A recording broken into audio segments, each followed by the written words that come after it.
where the New Jersey Open Public Meetings Law was enacted to ensure the right of the public to have advance notice of and attend the meetings of public bodies at which any business affecting their interests is discussed or acted upon. In accordance with the provisions of this act, the Frankfurt Township Board of Education has caused advance notice of this meeting and general agenda to be submitted for publishing in the official newspapers as well as district and municipal offices on May 17th, 2024. This meeting may be recorded for subsequent public broadcast. Please stand for the pledge of allegiance. That's why I should do this.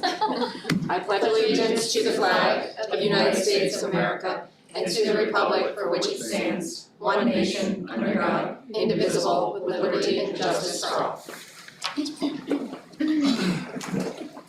I'll do the installation of members. We have the election results from November 5th, 2024.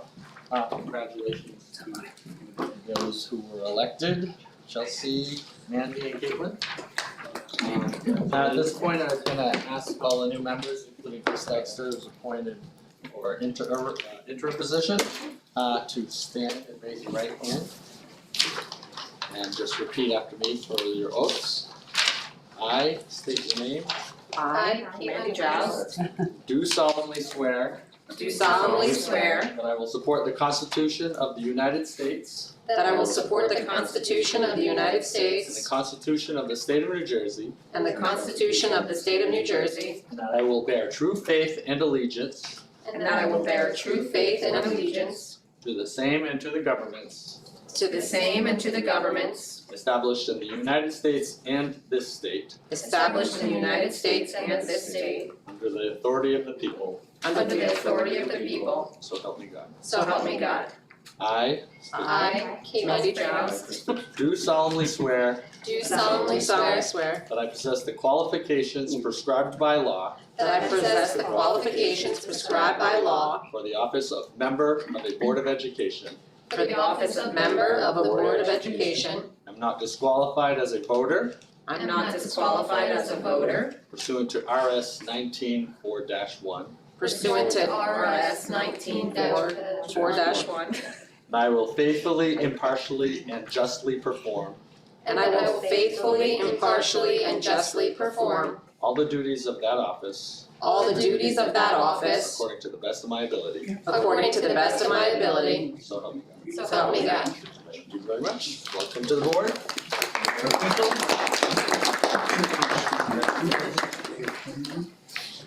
Okay, I'd like to open the floor for nominations. Actually, I'm sorry, like roll call. Roll call, Mandy Joust here, Caitlin Fredo. Here. Kathleen Adam. Jamie Armando. Here. Chris Dexter. Here. Charlene Molnar. Here. Chelsea Stoll. Here. John Tiger. Here. Jesse Vaughn. Here.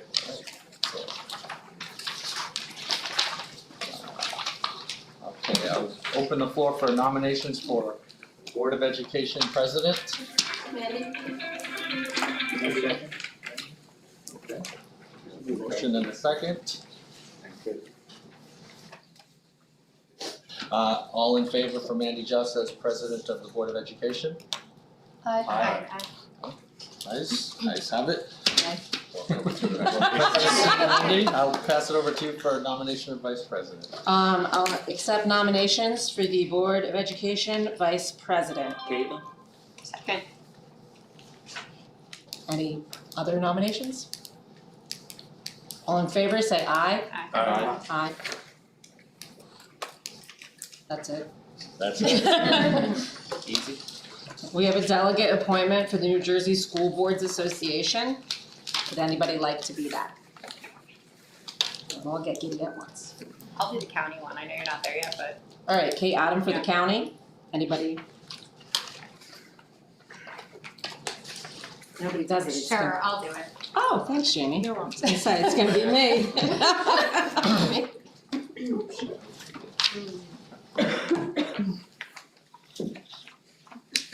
Okay, so then we have our committees that we had last year. That's actually it. So last year, our Budget and Finance Committee was Jamie Armando, Caitlin Fredo, Leif Anderson, who's not here, and the president sits on every committee. So, would Caitlin and Jamie still like to be on finance? Yes. Thing about finance committee, just so everyone knows, is that there are meetings during business hours of the day. And it's heavy between January and March. A little bit in April, yeah, not too much in April. Would anybody else like to do that? Don't all jump up. I can do it. All right, Chris Dexter. Communications, I think last year we had Mandy, Jamie, Jesse, and Jen is no longer here. There wasn't much to do on communications. No, I don't think we did much. I mean, I'll still do it. Yeah, I'll if you still want. do it if you All right. want. We could just keep those three. Facilities. This is a big one, guys. This is gonna be the sewer project that we have going on. So Jesse, Caitlin, Mandy, and it was Jen. Is there anybody else that knows a lot about sewers that might? Again, there are meetings during business hours, so that's also tough. I can Nobody do else it wants to if do no it, one- that's, I can do it if no one else wants to. Jamie would Free like, during the day. Jamie would love to learn about sewers. Yeah. Alright, I know. that's pretty interesting stuff. Sure. Policy and curriculum, I'm out. Kate and Charlene. I'd like to stay on that. Yeah. They have good insight on that committee. No, the facilities. Oh, yeah. Personnel and transportation, it kind of rolls into negotiation, personnel negotiation, so if you're conflicted, you cannot be on it. So I think it was just me and Caitlin, because the other board members have finished their terms on this committee. The only non-conflicted board members we have are Chelsea, Chris, and John Tiger, me and Caitlin. John has expressed that he does not wish to be on negotiations. He doesn't think that that would be his strong suit. Or maybe too strong of a suit. Would you be on it, Chris, Chelsea? Sure. And I do just wanna, like, it can be a couple late nights. It doesn't start until the fall, and hopefully you're done by Christmas. Okay. So do Chris and Chelsea, Mandy, and Caitlin on that one. Tonight, we are lucky enough to have I'm sorry, Kelly, just one thing.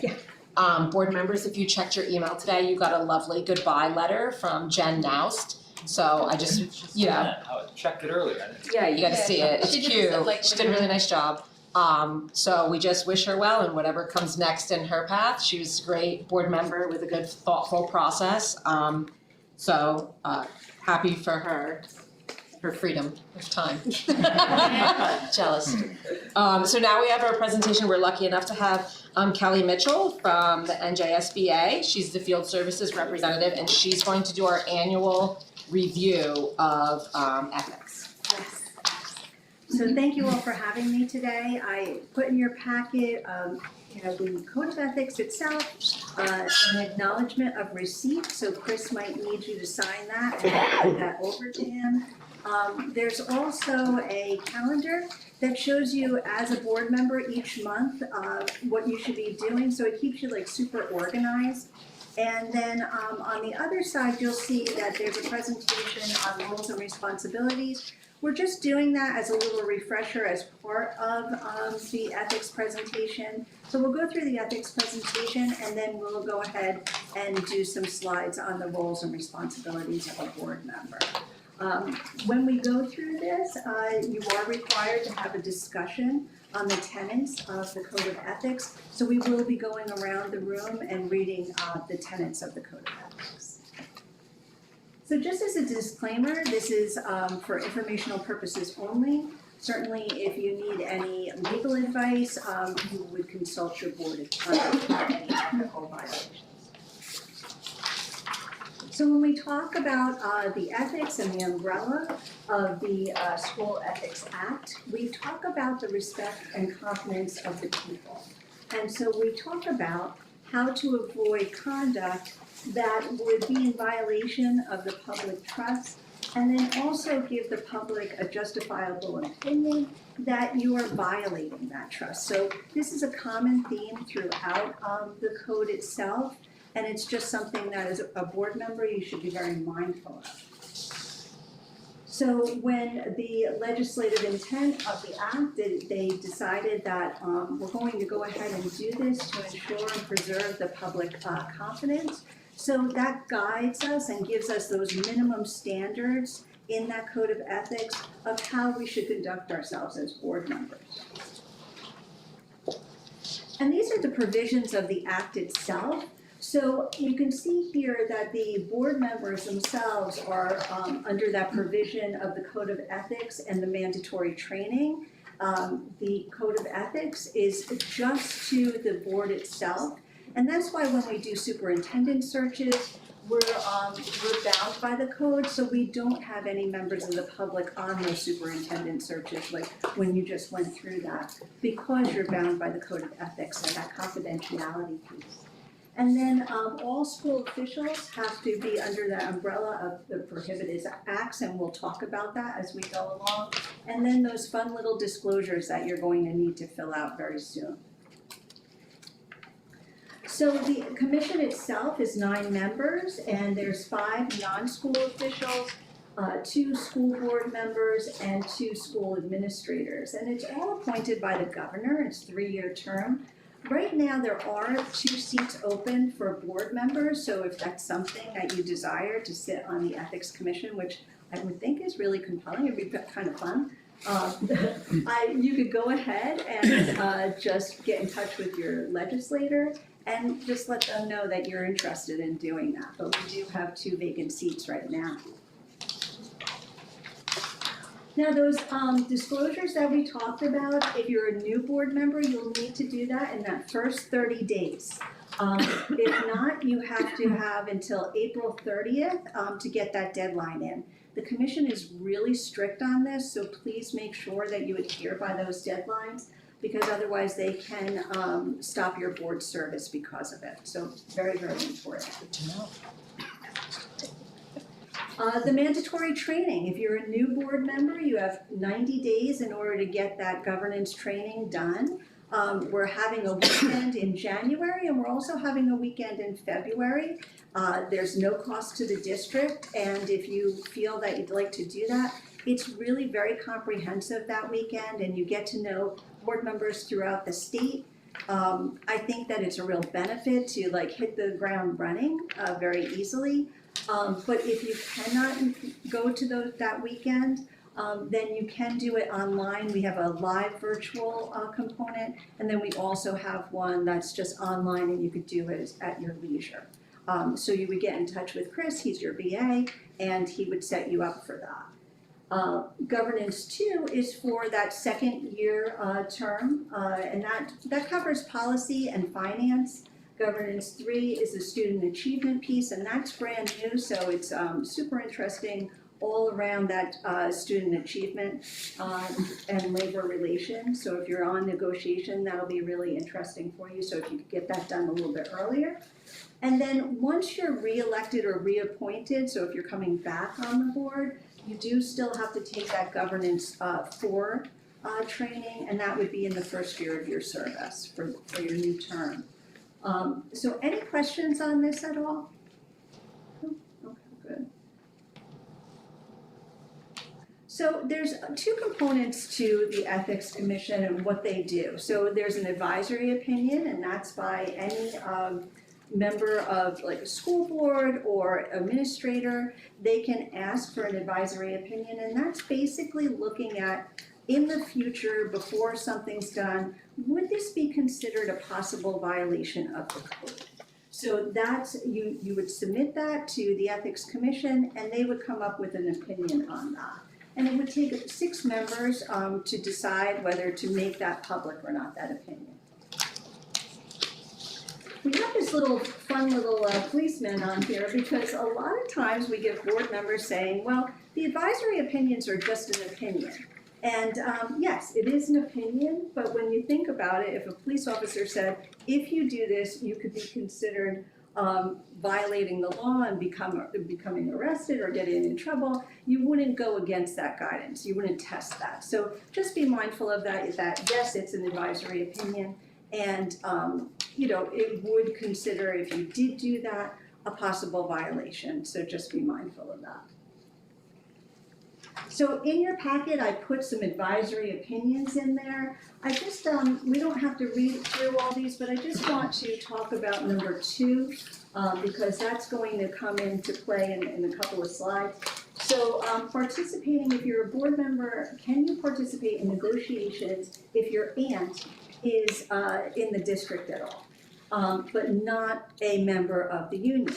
And before, there was some question on that, and they went ahead and allowed that. But now they're saying that the actual non-union contracts there's a linkage there. And they feel that a lot of times with that linkage, it's, the teachers union maybe gets a potential raise or what have you. And it sets the foundation for the non-union unit. So they're saying that you would have to recuse yourself from being on that negotiations team. So just be mindful of that. That's a new advisory opinion that just came out this year. And here's a couple of others. The ethics complaint. So anybody can go ahead and put in for an ethics, possible ethics violation.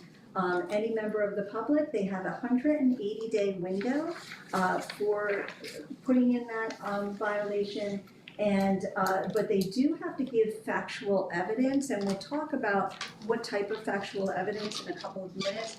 But that state standard on the tenant, they would have to have evidence to the fact that this is why the person violated that.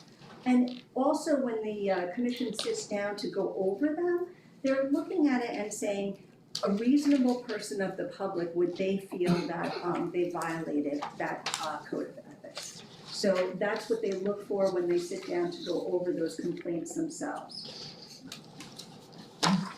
So there's all different penalties if you're found to be in violation of the code of ethics. There's a reprimand, and that's basically saying that, yes, that was a violation, but it's just basically a slap on the wrist and saying, you know what, don't do that again.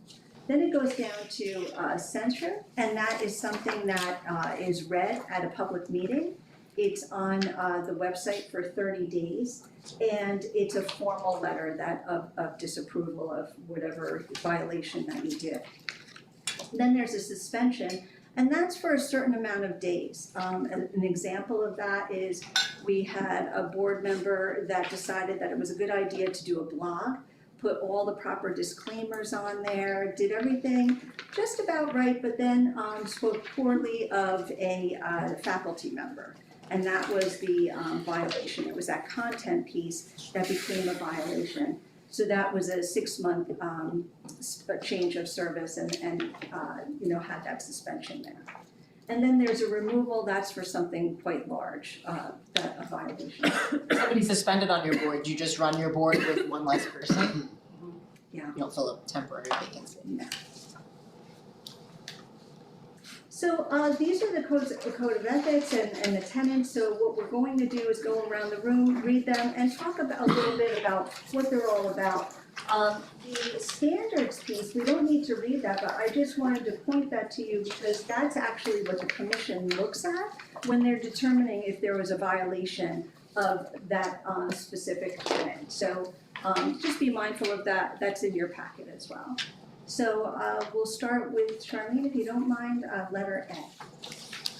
I will uphold and enforce all laws, rules, and regulations of the State Board of Education and court orders pertaining to schools. Desired changes shall be brought about only through legal and ethical procedures. Yeah, so letter A speaks to upholding those state laws. So when you just did your oath of office, you're saying that you're going to go by all the laws, rules, and regulations of the state. That would be something that maybe if there was a state mandate and the board went against that, that would be a violation of letter A.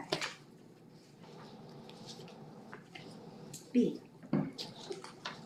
I will make decisions in terms of the educational welfare of children and will seek to develop and maintain public schools that meet the individual needs of all children regardless of their ability, race, creed, sex, or social standing. So when we're here as board members, we're representing the entire community and we're looking for student achievement for all students. So we have to make sure that we're not just sectioning off students for, special interest or what have you, any type of agenda. So we have to be very mindful of that, and if we deviated from not looking at all the students as a whole, then we would be in violation of letter B. I will confine my board action to policymaking, planning, and appraisal, and I will help to frame policies and plans only after the board has consulted those who will be affected by them. So letter C really speaks to exactly what you're supposed to be doing as a board member. This is the role of a board member, the policymaking, planning, and appraisal. That's it. A lot of times board members feel that they're involved in a lot more of the going on, the day-to-day activity at the school, and that's actually against the code of ethics. So we're not rolling up our sleeves, we just have that piece of oversight and that balcony view. So we're not down there with all the dancers on the dance floor, we're just having that balcony view as an oversight. So letter C would be going and deviating against what your actual role as a board member is. I will carry out my responsibility not to administer the schools, but together with my fellow board members to see that they are well run. Right, so that's what we were just talking about, we're not rolling up our sleeves and getting involved, we're just practicing that oversight piece and just making sure that the schools are run well. I will recognize that authority rests with the Board of Education and will make no personal promises nor take any private action that may compromise the board.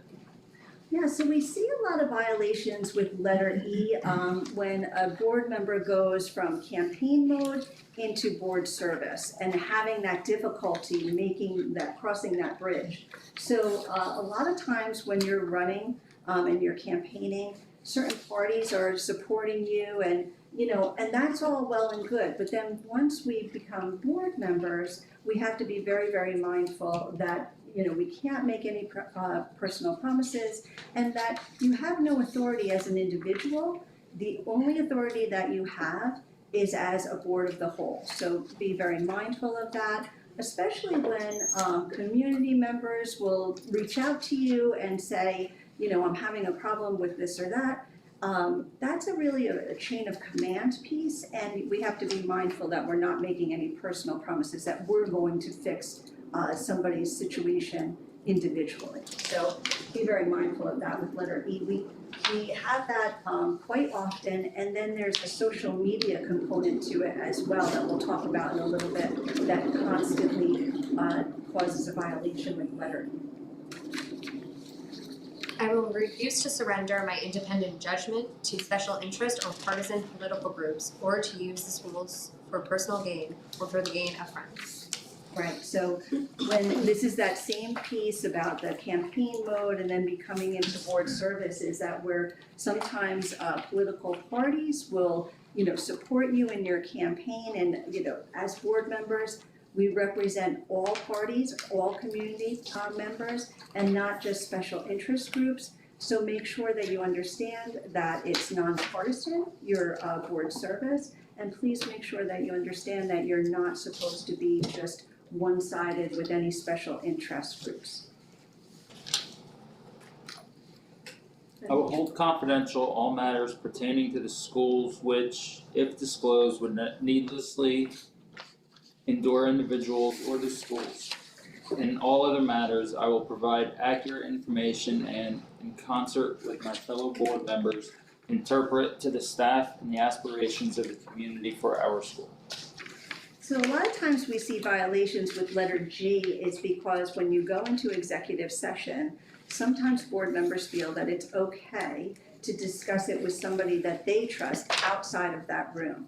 And it's very, very important that that confidentiality piece, whatever happens in executive, stays exactly there. No spouses can have that kind of information, any partners, nobody, except for those members that are in that room. So what happens in executive stays in executive, and that's really super important.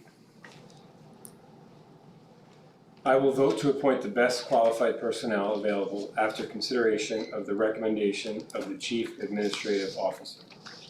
Right, so when we see a violation of letter H, we see that a board member feels that they take it upon themselves to recommend to the board somebody for a certain position. The only person that can recommend somebody for a position is the superintendent, so we need to be mindful of that. I will support and protect school personnel in proper performance of their duties. Right, so when I talked about the gentleman with the blog, this was a direct violation of that, going against the support of the staff with their duties. So that's something that the social media tends to bring out in some board members, so just be mindful that we can't speak for that type of thing. I will refer all complaints to the Chief Administrative Officer and will act on the complaints at public meetings only after failure of an administrative solution. Right, so letter J speaks very directly to chain of command. So a lot of times you'll be in the grocery store, and because we all know our community members, they'll come up and they'll say, you know, I'm having a problem with X, Y, and Z. And you are supposed to be a barometer of the community and understand what's going on there. But you can't fix anything on your own. You have no authority to that. So the best dialogue that you can have with that community member is to get them to the lowest level of the chain of command, whether that be the teacher, the building principal, superintendent, whatever that lowest level is. As a board member, that's what you should be directing the community member to. And then also just let the superintendent know that you did do that directing of the community member. So then these are some of the cases that came about with violations, censured, reprimand, an example of that. This one was quite interesting. This was one of the only suspensions of last year. And it was a 15-year board member, so you would think that that member would really understand what they should be doing. But this board member went a little rogue, went to the employee's home, picked up a letter, then went and spoke on that employee's behalf, told the BA to not tell the superintendent. So this board member really went way outside of what they were supposed to do. And then when the situation came to the board level, did not recuse herself from that matter. So as we could see here, there was a suspension for 60 days. So long story short, do not go to employees' houses and pick up letters and do all that. That would be a no-go. So when we talk about recusal versus abstention, this is very new and a little confusing to boards. So the new guidance from the commission is saying that if you have a legal conflict, you should recuse yourself from the discussion and from the vote itself, that you should only abstain when you don't have the data that you need to have to make that vote. So a lot of times that we felt that when we had that conflict, that legal conflict, we would just abstain.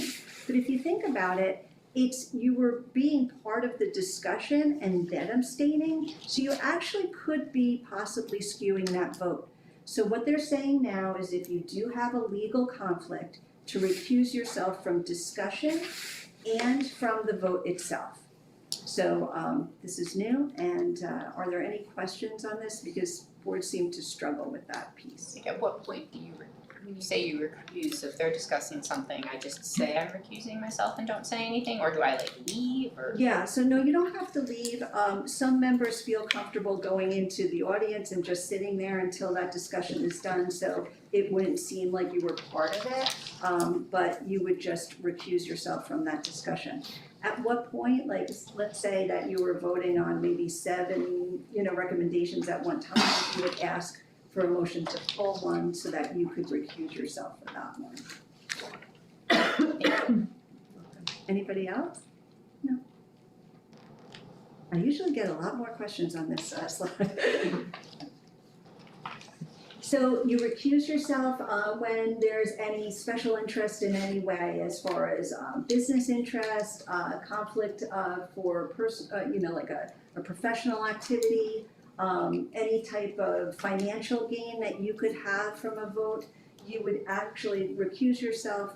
Also, if a family member, immediate family member was involved in any of that, you would recuse yourself as well.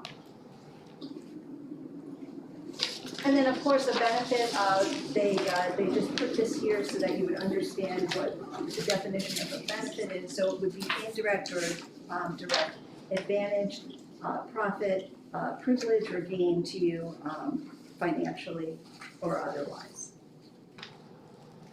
And then these are some conflict cases that we just recently had that I put in there. We don't need to read through them, but I just put them in there so that you have some. And then definitions, this is a really good understanding of definitions of what an immediate family member is, a relative. And then in your packet, I did put this chart that drills down all the way to, stepchild, aunt, uncle, all of that is in your packet so that you can just be mindful of if you can be involved in the activity or not due to that type of relationship. And then also we know that we can't hire a relative of a board member or a CSA if they already work for the district. There are some certain rules that we have to follow with that. This is that chart that I was talking to you about the aunt. So you could see that it says, this talks about collective bargaining, so that if your relative is in the union or not in the union, you can see there if it's yes or no, then you cannot be participating in negotiations and you can't ratify the contract. So that's why we have this new chart up there for you. And then also, if you did receive any funds from somebody supporting you for your campaign, anything that has to do with that type of endorsement, let's say the union endorsed you, although they don't normally do that, but if they did, then within the year you could not, within the first year, you could not be part of negotiations. This is newer, and if a board president was conflicted because their family member was working for the district, that board president couldn't pick the chairs for the committees themselves and could not be on personnel negotiations, any type of instructional or finance committees. So this is a newer advisory from the commission itself. So then what would happen if we did have a board president that had that situation, they would flip the responsibilities over to the vice president. And then this is newer as far as advice of counsel for defense against penalties. A lot of times board members say, well, our board attorney told me that it was okay to do X, Y, and Z. And that's fine, but if you want to utilize that, it does have to have these 4 components in. You would have had to have given that disclaimer before the activity. That's really the most important thing. So that advice must have been given before we go ahead and do any type of activity. So volunteering in schools, there's a lot of questions on if you're a board member, can you volunteer in school? And the answer is yes. It's the level of involvement, and it's also, if you're going to give any type of authority or any type of directive to a staff member, then you would have to shy away from that volunteerism. So you can go and you can read to a class, or you could go on a field trip, but if you're going into something and giving directive to staff members, then as a board member, you could not do that volunteerism. And then when you do any type of volunteerism, just keep in mind that you would let the superintendent know when you're planning on being there and making sure that you're not a staple like every single week in the school itself. Can I ask you something on this? Mm-hmm. In your 2024 conflict benefit cases, it says, board members may not conduct business, donate goods, services, or collaborate with the PTO and the district they hold office. That would be a huge hit to our PTO because some of us on the board have donated. Yeah. Or do donate, we're not supposed to be doing that. So we can't donate anything to our PTA. They're saying no. Time? You can volunteer, but It there's. says donate goods or services. So we couldn't donate it, but like our husbands could. Okay. Oh, our husbands could. Yeah, Okay. but then, when. John, step up, buddy. Get out your checkbook, John. That's not my husband. So there is a little caveat there, but, just make sure that when, and if there was a vote on whether to accept any type of donation, that you would recuse yourself from that vote. We're allowed to be members of the PTA. Right. And then, Let's say you were voting on, and I don't, Chris, you would know better, I don't know if you, vote on accepting a certain donation. can we donate, like they do, a big tricky tray every year? Can the board donate a basket to that tricky tray out of our own personal funds, or no? That would be an attorney question, I don't wanna misspeak. Oh, okay. Yeah, I don't wanna, because it's very marginal, I would ask the attorney if they felt comfortable or not. Well, guys. So I read that one too, but I kind of interpreted it that it was like from their business, like if I had a business, my business couldn't donate, but I as a person could, but you're saying I as a person also Because the could? business is a personal gain, so that would be a direct violation of those. Right, yeah, that's what I was Right. like under, that's what how I was reading that. But not personally, like we personally This literally donate. says board members may not conduct business, donate goods or services, or collaborate with the PTO in the district they hold office. Yeah, that's the one under the Spirit Wear Company, right? Is that the same? Yeah. Yeah, so I was kind of interpreting it as like the business, but you're saying that's not the case. That case was because of the business involvement. Yeah, So yes, you can donate time with the PTO and you can do all that. I would just, with donations, it's just a gray area that I would just, give that to somebody else. Good job. I don't know, I feel like Or Jen Vance. different opinions. We'll come up with a My plan. buddy. Since last time? Is that the last?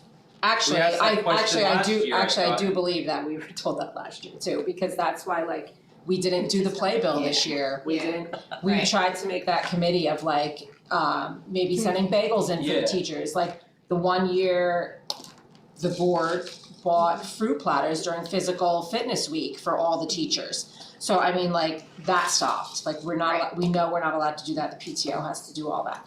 But, donating to the PTA has to come from your husband. Yeah, I think, Everyone's significant other's gonna make a nice Yeah. donation. Call Yep. me, Mr. Pretty my trade. friend. yeah, I got it. I think my lunch counts as well. Just send $50. Oh, you did too? Sorry to be the bearer of bad news. No, we need to know so We'll figure that it we're out. clear. And then someone would have to We'll file work it out it. the next week. And then we have social media, which is always a bane of everybody's existence. As a board member, you don't give away your First Amendment rights, but we have to be really smart about it. We have to make sure that we put this disclaimer on any of our social media platforms. And it has to say exactly that. Because you have to make sure that the content, that whatever you're posting, that a community member wouldn't feel that you were speaking for the full board. So it would just be your personal opinions that you would be putting out there and not one of the full board. Also, just keep in mind that if you have a campaign page that says vote for Mandy for Board of Ed, that would need to be taken down so that you wouldn't, go ahead and post from that. Because anything posting from that type of page would be considered speaking to the full board, and you wouldn't be able to. So that came up at one of the county level meetings, and they said not to take it down. They said that you need that documentation and that it's considered like hiding information if you now take it down. So like you can make it no longer active and not post to it, but they said don't take it down because then it's like you're hiding information or something. Yeah, I mean, we have, That was with Ray. yeah, Ray, I love Ray. There's So- one at Green, helps it. Anything, like here's the actual opinion that like you should be taking that down. Because anything that's identifying you as a board member and then you're speaking on that page, it gives that thought process that you're speaking for the full board. Yeah, but that's what you're saying, like if you don't post to it anymore, like if you don't Well, use just it, you don't, yeah, you hide could it, don't yeah. post to it, I don't, Okay. you You know, don't have to actually get rid of you it. don't have to like Okay. get rid of it into everything, but I would just Yeah. not post from it. They say the safest thing to do is just to shut it down. Right. But if you feel that you have great restraint, then don't post from it. And then also, liking, any type of comments, yes, can you like comments from your personal page? Of course you can.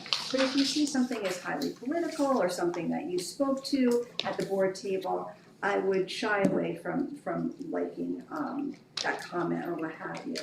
And then they also say not to administer any social media page as well, to keep yourself safe from violation.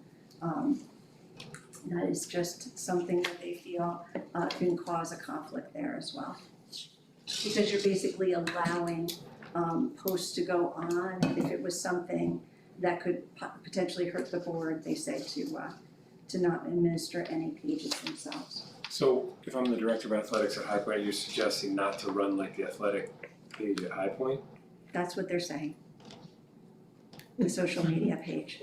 Because Quit your as job, Chris. as You gotta get a TA. Or they just, again, it's an extension of being mindful of what you're posting. If I'm posting pictures of our sports and nothing remotely personal at Turn all. off comments, then no one can comment on it. Yeah, because you're allowing those comments, so if there's something that, goes against the district in any way, you're Okay. allowing that, that's, We do have two Kittatinny Cougar administrators here, so be very careful. If I knew how to turn off comments, I would. Maybe they are, I don't even know. I know this all seems very over the top, but it's just to keep you safe from violation, that's all. So that's it for ethics, just thank you so much. Thank you, Kelly. Yeah, Thank no problem, no problem. Chris, you have a GT program at High Point? Like gifted and talented program or anything like that? Because you could get a student I wasn't approving this one. They have, AD aid. they have a social media ambassador group that does that too.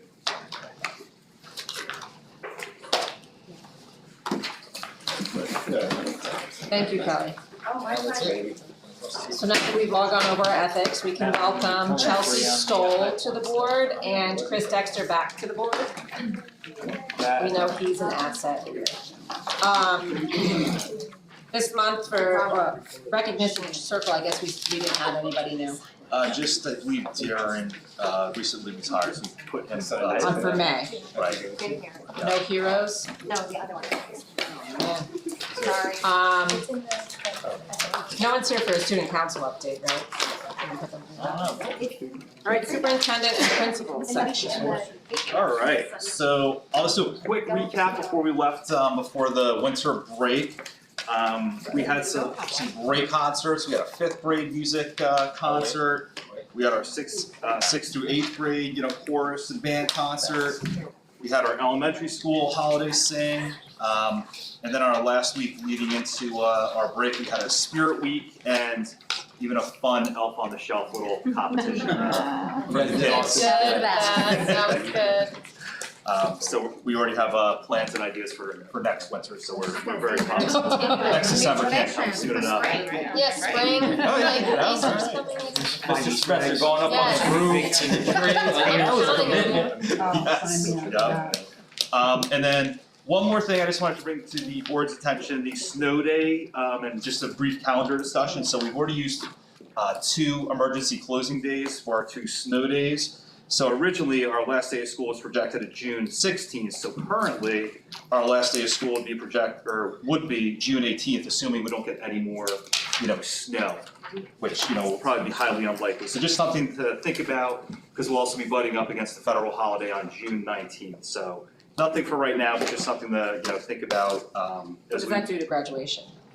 So right, graduation is kind of like, what is it, April typically, like when we have a better idea of when the last day will be? We'll communicate typically with High Point, just so that we're not on the same day, but it's typically our last day of school. Right, But what about the Richards building? Yep, they're Fluid? They're fluid with us. And then we'll talk about in April how we, like, if they graduate on Friday, we don't bring them back Monday. Right. Okay. Yep, ideally, yep. But Mike's already aware, So Richard's. if we get one more, we automatically move to 6/20 because 6/19 is a federal holiday. But isn't one the state holiday and no one's the federal? It's weird, right? Yeah, it's. That's why it's a gray area. Yeah. But are the schools closed? I know, like, They'll even open in my So like district, banks are they're closed, Yeah. but I think ultimately it's the decision of the board, Yeah. Okay. but it's a delicate subject as Yeah. I think you know, so. But we don't have to worry about that right now, that's maybe for another month or two from now.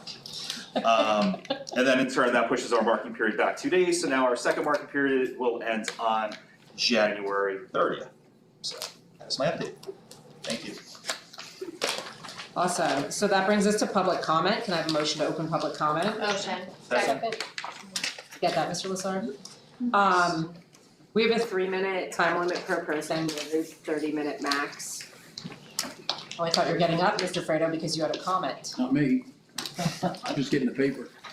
Thank you. Very kind of We have Ashley Bellis. So I would like to formally address a troubling and dangerous incident involving my child and the Craft Bus number 4 and driver today.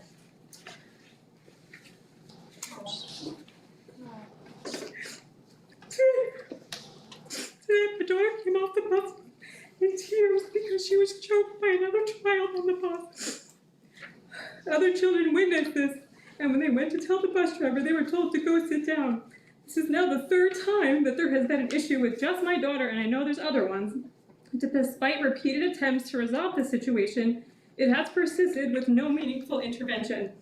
After the second incident, in which my daughter was left with a visible mark, I took a proactive step by requesting a change in both of my children's bus route. Unfortunately, that request was denied. I tried to collaborate with the school system to ensure both of my children's safety, but it feels as though my concerns have been ignored. Now, after the 3rd incident where my child was physically harmed again, my frustration and concern has reached a critical point. I believe that as a parent, I should not have to worry about my children's safety while traveling to and from school, nor should I be forced to personally transport my children due to failures in the school and the bus company. I pay for school transportation with my taxes with the expectation that it will be safe and reliable. I trust that the board will take my concerns seriously and prioritize the safety of all children, not only mine. No child should have to endure this kind of harm. Thank you for your attention to this matter. Thank you, Ashley. Karen. Hi, Karen Langenbach. I'm up here to see, when my daughter graduated 8th grade, I think it was 2022, the 8th graders, it was like COVID or whatever, did like the little drive-through Branchville. And I was wondering if we could get that in motion for the 8th graders this year?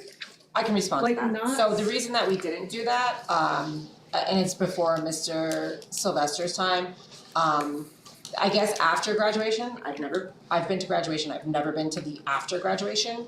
There are photos or opportunities for camaraderie, and Mrs. Labrizzi felt that everyone was rushing out to get to the parade. And the final year of that parade, the attendance on the streets was not as high. So the families all rushed out to be in the parade, and then there was a letdown because the community didn't show up as they had the previous years. So then it was So there's just like. it was kiboshed. Okay. Yeah, so it's that's like why. that. I mean, it's a very nice idea. I was just curious to And- see if like. I mean, Mrs. Langbank, if you wanna email me, I'd love to talk about it and see if we can get something going. Yeah, I mean, I think they gave them like 20 minutes, maybe half an hour. and I think what afterwards, happened was they which- actually had to go to Branchville Borough to get permission. So if you do email him, you'd have to talk to the mayor and Yeah, and they were saying. that. They were saying. And ask him, because I do know that they needed drive-through, permission. so when you say parade, it's like That you roads gotta- and yeah, certificates, but Permits. you know, I just know like my kid liked it, I heard other people No, liked it, but I did like didn't it know, too. Yeah. you know, Yeah, I liked it. so I was just We curious. can spitball. Alright. I'll talk about it. Well, thanks. So, thank you, Yeah, no Karen. Welcome. Guys, respond to Mrs. Bellis. Yes. Yes. So I want to thank Mrs. Bellis for, making me aware of this. Unfortunately, it just happened today. I also reached out to Kraft.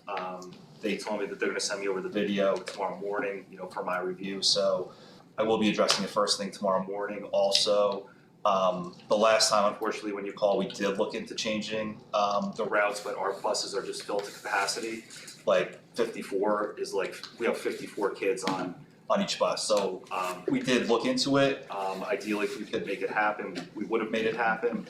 But it just, there was no other space on any of the buses or just a logistical thing. But I apologize that happened to your daughter today, and it will be taken seriously and looked into first thing tomorrow morning. Thank you. You're welcome. Motion to close public comment. Motion. Second. Okay.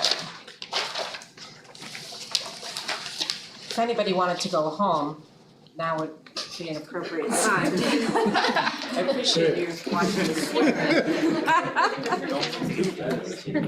Poor John is sitting in the corner, just watching it. My husband doesn't do politics at all.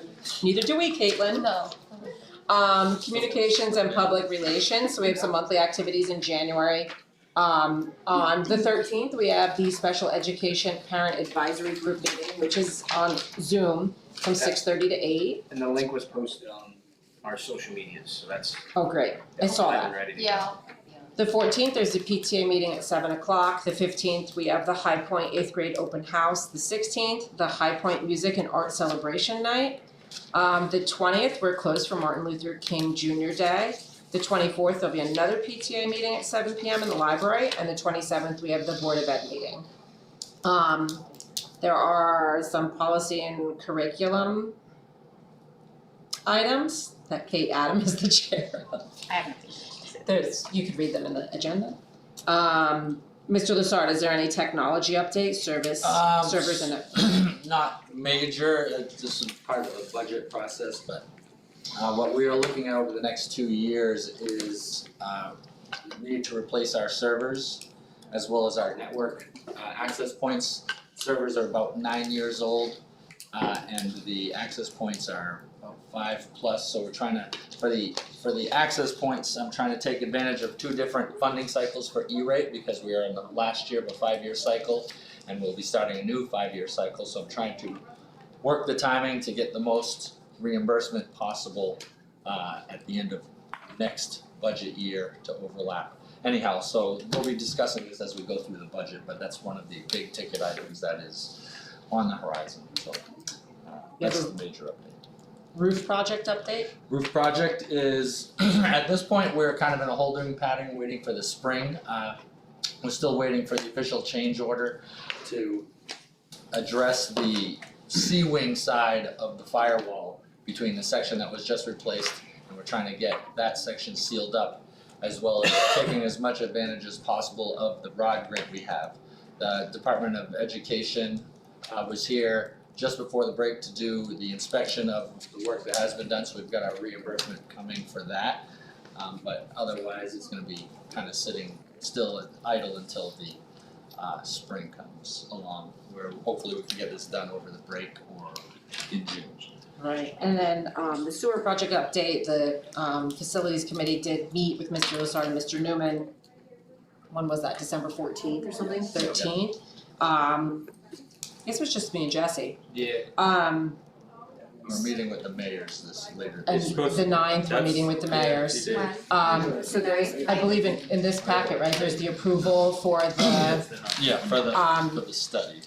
so to get things moving, there's an approval in here for the Kleinfelder proposal. That's the engineer that worked on the Branchville portion, and so they're working on this portion.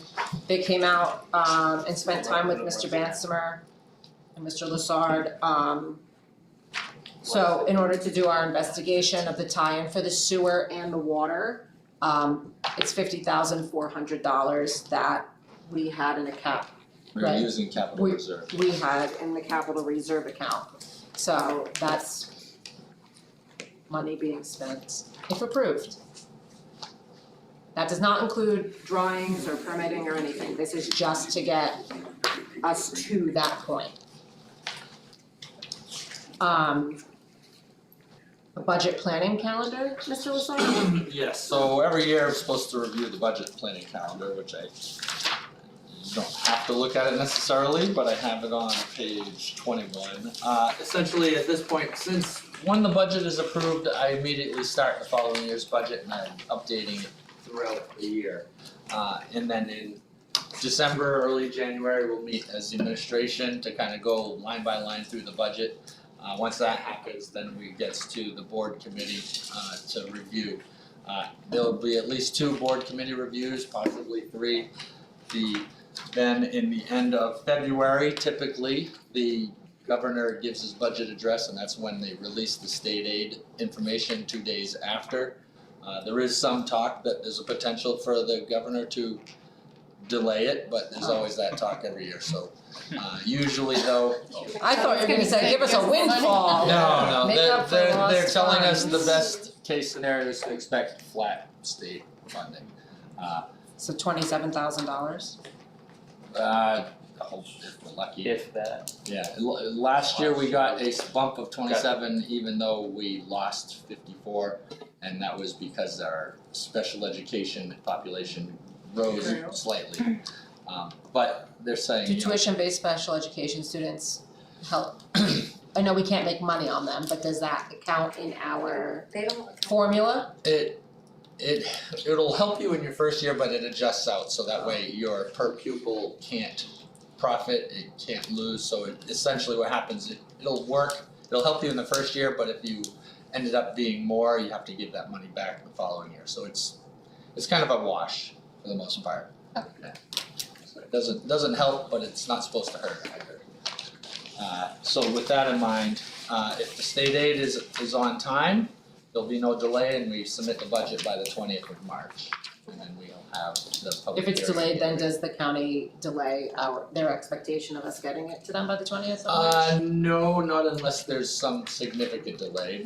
That's only happened once, which was last year, which they changed, allowed you to change your budgets Right, in June. I remember, yeah. For very And we did. rare circumstances. Yes. So either way, we will be meeting this week, I think is administration, we're meeting as it, going over all the line by line and then I'm working this. Now that we got the committees situated, I'll reach out to the committee members to get together for the budget as well, later Great. this month. School safety and climate, we had a fire drill on December 12th and a school safety drill was held on the week of December 16th. Personnel, that brings us to executive session and we do need to go into executive session. I'd love to tell you that it's gonna be 20 minutes, but it could be longer. Motion? Second?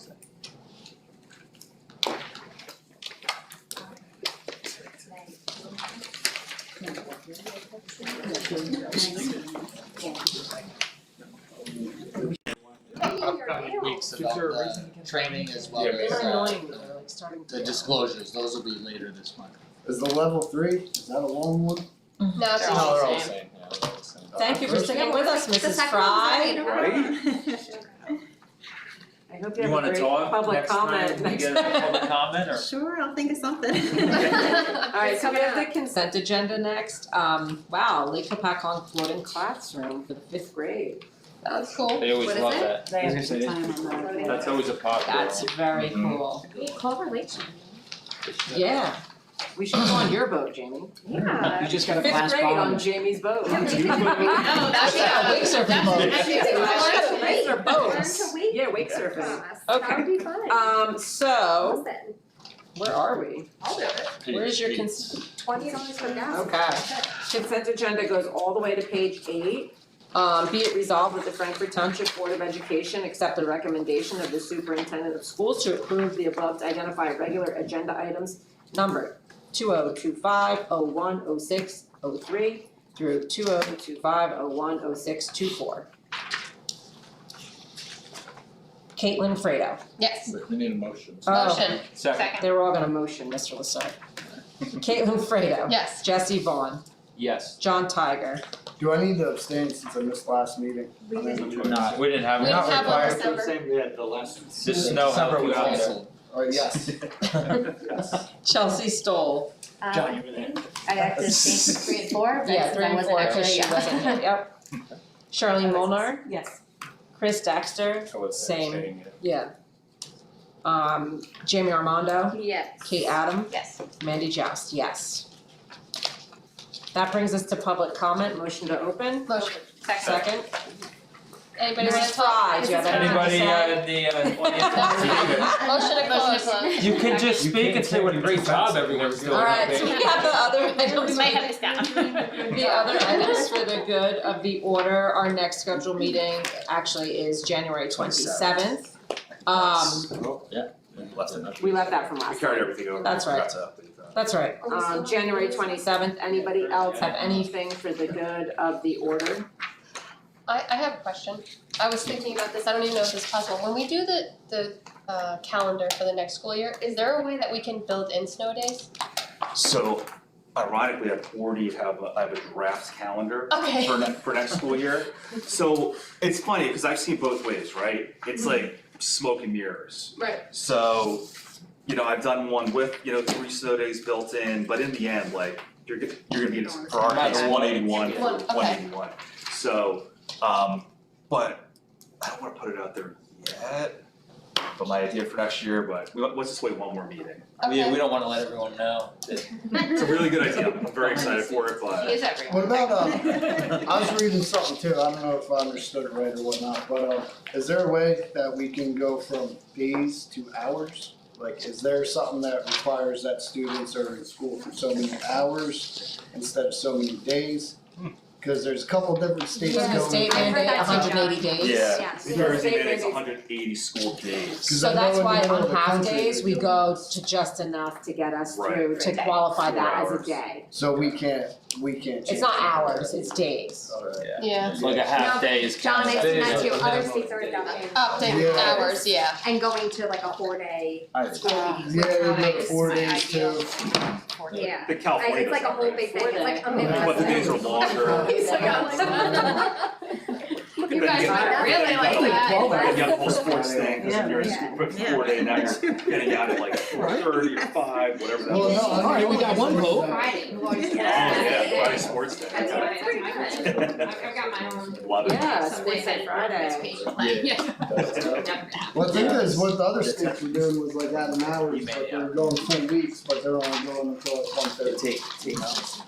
Motion to adjourn, anybody else have anything? Oh, Does the current calendar, sorry to interrupt, is something in place with like a certain amount of snow days before you take spring break away, like at the 6th snow day, or is it all arbitrarily So- chosen based on? Great question. So it just reads, it's at the board's discretion. So, like, let's say we're at 10 days right now, so the board would have the option, like, hey, do we wanna like pull 3 days back We from have- spring break? but we have to finish by June 30th, right? Cause our Yes. contract is July Right. 1st, so they would so if you were to get so many snow days It's that were not added, 6 days, we do this, like it's, Yeah. it could be 4, That's it why could be we- 5, it could be whatever. if you remember, Chris, we actually have 181 days because Right. school technically ends on a Monday. So if we didn't use any snow days, the board always votes to end that Friday. Okay. Or the board in the past has voted to end that Friday. Motion to adjourn. Motion, let me go. Who's second? Oh, second, oh. Well, nobody jumped at it. Oh, go ahead, no, Chris, go ahead, it's Made the yours, it's motion. yours. It's like- Let Chris have the second. I think I thought it was Chris. I mean, She's like, oh, second. I'm gonna take Oh, I it. messed something up. I don't have John's bike with